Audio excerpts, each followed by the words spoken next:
ada dugaan pembunuhan ini terencana gitu. Pemeriksaan terhadap warga sekitar dan juga orang tua.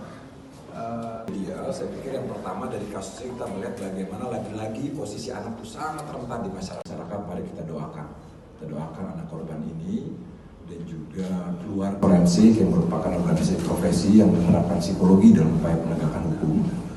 Kami mengapresiasi apa yang sudah dilakukan oleh jajaran Polres Bekasi Kota yang dipimpin secara langsung oleh Bapak Kasat Reskrim yang mengedepankan kolaborasi interprofesi dan juga mengedepankan bagaimana yang namanya scientific crime investigation, ya, pelibatan ilmu untuk mengungkap apa yang sedang terjadi. Jadi itu saya pikir sesuatu hal yang sangat penting karena kita tahu juga bahwa dalam setiap kasus pasti ada kompleksitasnya, ada keunikan, ada kekhasannya. Dan kemudian kami MC4 diminta untuk melakukan pemeriksaan psikologi forensik terutama pada tersangka. Beberapa hal yang dapat kami sampaikan bahwa yang pertama, secara umum kami menemukan bahwa tersangka fungsi mentalnya relatif baik. Hal ini artinya apa? Hal ini menunjukkan bahwa yang bersangkutan dapat kita mintai pertanggungjawaban atas apa yang dilakukannya. Yang bersangkutan memahami, mengetahui apa yang dilakukannya, ini semua dilakukan dalam kondisi yang sadar penuh.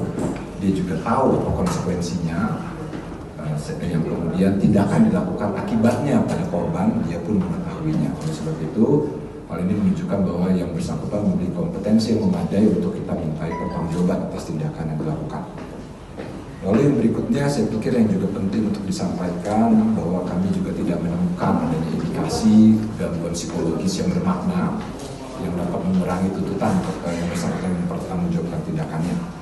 Lalu yang terakhir saya pikir Bapak Ibu dalam upaya yang katakanlah dipimpin oleh Kasat Reskrim ini tidak hanya pada kasus ini saja, tetapi banyak pembelajaran dan insight yang perlu bagi masyarakat. Bahwa yang pertama, ketika kita bicara anak ini bukan di masyarakat tidak hanya urusan keluarga saja, tetapi kehadiran anak di masyarakat adalah urusan bersama. Jadi mari kita kedepankan kepedulian sosial, kita kedepankan perhatian pada anak-anak yang di lingkungan kita.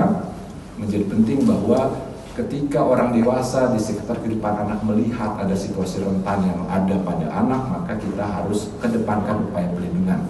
Jadi bukan berarti bahwa ini urusan anak, urusan orang tuanya masing-masing saja. Yang pertama.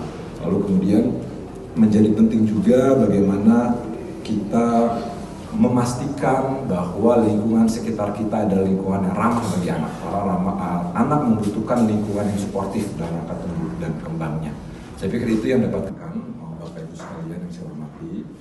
Kita ketahui bahwa kematian seorang anak Tidak ada hasil pemeriksaan tersangka, tidak ada. Mungkin ada tambahan terkait dengan pertanyaan tadi dari Bapak.